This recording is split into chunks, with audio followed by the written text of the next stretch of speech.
Well, the very last chance now to get a place on the grid for the big race later this afternoon. The first 10 from this one will go into the European Championship final.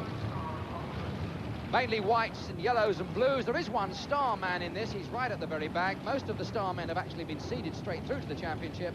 But Alan Barker in 179 has had a bit of a layoff, and as he's returning to racing, he has to come back at the grade in which he went out, which was red, and that means he starts at the back of this 35-car field in the final qualifying event for the European Championship. And already there is trouble for Steve Ferris in 225. Excursion into the safety fence for him as these massive Formula One stock cars go hurtling into the first couple of laps. They always tend to be a little chaotic, as you can see. 237 has obviously got himself a problem or two, Dave Williamson. But a little shove into the mud, into the puddles, over the barrels, doesn't really matter at all. Nobody bothers, least of all Harry Smith in number 100. 4-1-2, Dave Tapping finds himself facing the wrong way and with something of a handicap as the others go hacking down that back straight. The 7.5 litres of power that these drivers have at their disposal usually gets well and truly used, as Nigel Watson, we saw there in the 59 car, gets himself a good early start. Well, now they've had a chance to settle down a bit. We'll try and pick up a couple of places, and it was indeed 59 who has got himself into the lead. 59 is the leader. That's Nigel Watson. The 270 car, in fact, is currently running in second place. That's Barry Rogers.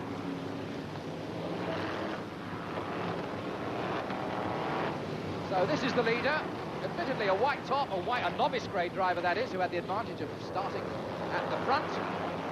Another white top there, got himself in a little bit of bother. Is the 401 car of Phil Elsdon. Oh, and he's going to turn around just as the traffic comes through. A very unhealthy manoeuvre. When you're sitting at the exit to a turn, you're always likely to get yourself into that sort of trouble.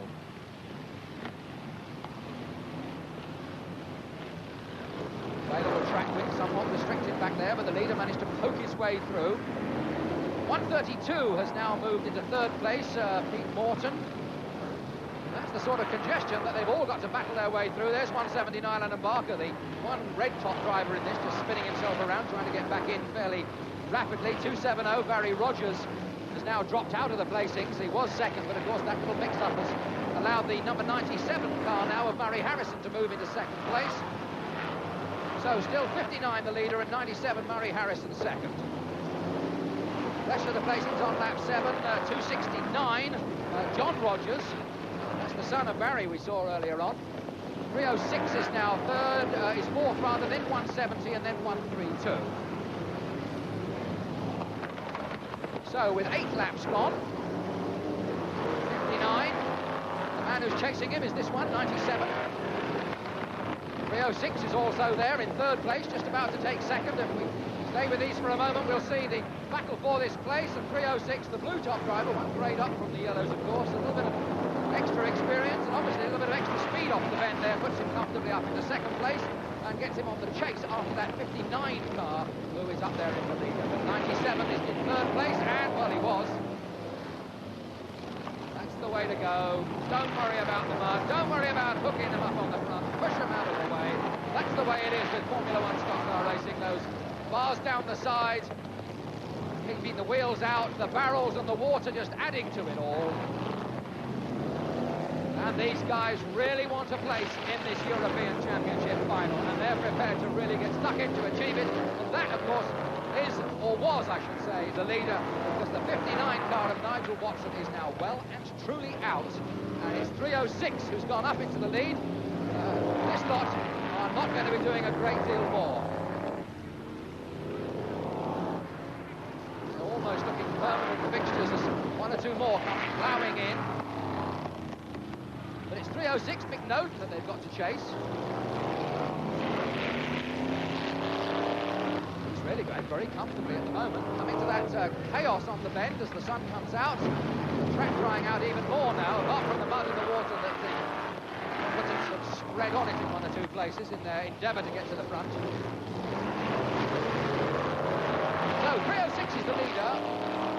171 has now gone into second place, Alex Ferrada. The place is chopping and changing a lot because there's a lot of damage and a lot of congestion, as you can see. This is the man they've all got to try and catch. 428 there indeed is a back marker who just getting through on the inside momentarily, I'm sure. As 306 McNaughton gets well and truly back in there, although he drops his wheels in that mud, and you get a little short on grip when you get out there. And now he's got himself in bother.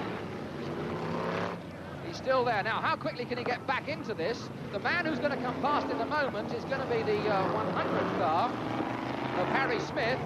Now, I don't know whether 100 has gone through. In fact, there's 100 going past, and we pick up the leader as he comes past, and we leave 306 sitting in that pile. So it's Harry Smith now who takes it up. 15 laps gone. We've only got one more to go. It's a 16-lapper, and right in the dying throes here. What a turn-up. Harry Smith goes into the lead and over the line to take the flag as the rest of the field comes through. 171, in fact, grabs the second place, Alex Ferrada. We thought we were actually waiting for him to come through and snatch it, but while we were looking at the leader, this man took it through and got the flag. So there we are. He's the first of the 10 that's going through to the championship, but the actual heat winner is number 100, Harry Smith, and I'm afraid those cars won't be qualifying.